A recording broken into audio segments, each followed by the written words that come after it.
കൂട്ടുകുടുംബങ്ങൾ മാത്രം ഉത്തമ കുടുംബങ്ങളായി കണ്ടിരുന്ന ഒരു കാലം ഉണ്ടായിരുന്നു. ഒരുപാട് ആൾക്കാരും വീട് നിറയെ പണിയും കൈ നിറയെ കുട്ടികളും അതായിരുന്നു അന്നത്തെ ചെയ്യല്. അതീന്നെല്ലാം ഇത്തിരി മാറിയിട്ട് കല്യാണം കഴിഞ്ഞ് പിന്നത്തെ കൊല്ലം തന്നെ സ്വന്തമായി ഒരു ഇടം ഉണ്ടാക്കി മാറി അഹങ്കാരിപ്പട്ടം വാങ്ങിയ മുതലാണിത്.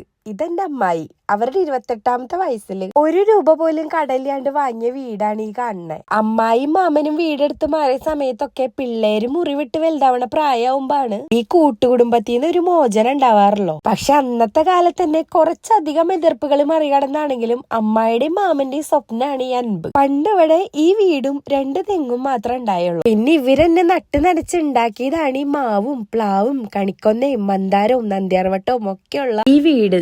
ഞാൻ ഇന്ന് വൈകിട്ടായപ്പോ ഇറങ്ങി അമ്മിണീനെ അമ്മയുടെ അടുത്ത് ആക്കിയേക്ക. ഇവിടെ തൊട്ടടുത്ത് തന്നെ അമ്പലാണ് കേട്ടാ. ഞങ്ങള് പയ്യെ വെയിലാറിന്ന് കണ്ടപ്പോ പുറത്തോട്ട് ഇറങ്ങി. പക്ഷെ വെയിലാറിയിട്ടുണ്ടായില്ല. ഞങ്ങൾക്ക് പിന്നെ പാരമ്പര്യമായിട്ട് കിട്ടിയേക്കണ്ടാണ് ചിരി. അതങ്ങോട്ട് തുടങ്ങിയാ പിന്നെ നിർത്താനേ പറ്റില്ല. അപ്പൊ നിങ്ങൾ വിചാരിക്കും ഈ മുടി പാരമ്പര്യല്ലേന്ന്. ഞങ്ങളുടെ തല കണ്ടിട്ട് അങ്ങനെ തോന്നുന്നുണ്ടാ?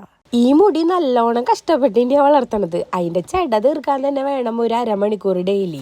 ആകെ ചെയ്യണത് എന്താച്ചാ അൻപിന്റെ സ്വന്തം ഈ ഹെയർ ഓയിൽ ആഴ്ചയിൽ 4 ദിവസം തലയിൽ തേച്ച് പിടിപ്പിച്ച് കുളിക്കും. മുടി പിന്നെ വളരണ വഴി അറിയില്ല. അതായത് ഇങ്ങനെ ഇരിക്കണ്ടായിരുന്ന മുടിയാ ഇപ്പൊ ഇങ്ങനെ ആയത്. ശുദ്ധമായ വെളിച്ചെണ്ണയിൽ മുടി വളരാൻ ഏറ്റവും ഗുണമുള്ള സാധനങ്ങൾ മാത്രം ഉപയോഗിച്ചുണ്ടാക്കണതാണ് അൻപ് ഹെയർ കെയർ ഓയിൽ. ഒരു തവണ ഉപയോഗിച്ചാൽ പിന്നെ നിങ്ങൾ അതെന്നെ ഉപയോഗിച്ചുകൊണ്ടിരിക്കും, ഞാൻ ഗ്യാരണ്ടി. അങ്ങനെ അമ്പലത്തിന്റെ അവിടെ ചുറ്റിക്കറങ്ങിയിട്ട് ഞങ്ങൾ നേരെ അമ്പലക്കുളത്തേക്ക് പോയിട്ടാ ശംഖുവിന് 2-3 മീനൊക്കെ പിടിച്ച് കാണിച്ചു കൊടുത്തു. എന്നിട്ട് അതിനെ തിരിച്ച് കുളത്തേക്ക് തന്നെ ഇട്ടു. പിന്നെ ഇത്തിരി നേരം വെള്ളത്തിൽ കാലൊക്കെ ഇട്ടടിച്ച് കളിച്ചോണ്ടിരുന്നു. ഞങ്ങൾക്ക് ആർക്കും നീന്തൽ അറിയില്ലാട്ടാ. പിന്നെ കുളമായ അതിൽ ആരെങ്കിലും ഒക്കെ വീണ് മരിച്ച ചരിത്രം ഉണ്ടാവൂലോ. ഈ കുളത്തിന് പക്ഷെ അങ്ങനെയൊന്നുമില്ല. പക്ഷെ ഞങ്ങളായിട്ട് ഇനിയിപ്പോ ചരിത്രം സൃഷ്ടിക്കാൻ നിൽക്കാണ്ട് വേഗം സ്ഥലം വിട്ടു. എന്നിട്ട് നേരെ വീട്ടിലേക്ക് പോയിട്ട് മധുരം കിഴങ്ങ് അങ്ങോട്ട് പുഴുങ്ങാൻ വെച്ചു. ഉള്ളിയും മുളകും ചതച്ച് ചമ്മന്തി ഉണ്ടാക്കി ശർക്കര കാപ്പിയും വെച്ച് ഞങ്ങളിതേ കാപ്പി കുടിക്കാനിരിക്കാണ് കേട്ടാ. അമ്പലത്തിലെ പാട്ടും കട്ടൻ കാപ്പിയും മധുരം കിഴങ്ങും ആഹാ അന്ത. അപ്പോഴേക്കും അമ്മ വിളിച്ച് അമ്മിണി വാശി പിടിക്കുന്നുണ്ടെന്ന് പറഞ്ഞപ്പോ ഞങ്ങള് അമ്മിണിയുടെ അടുത്തേക്ക് പുറപ്പെട്ടു. അപ്പൊ എണ്ണ വേണ്ടവര് ഞാൻ താഴെ കൊടുക്കുന്ന നമ്പറിൽ കോണ്ടാക്ട് ചെയ്തോട്ടാ.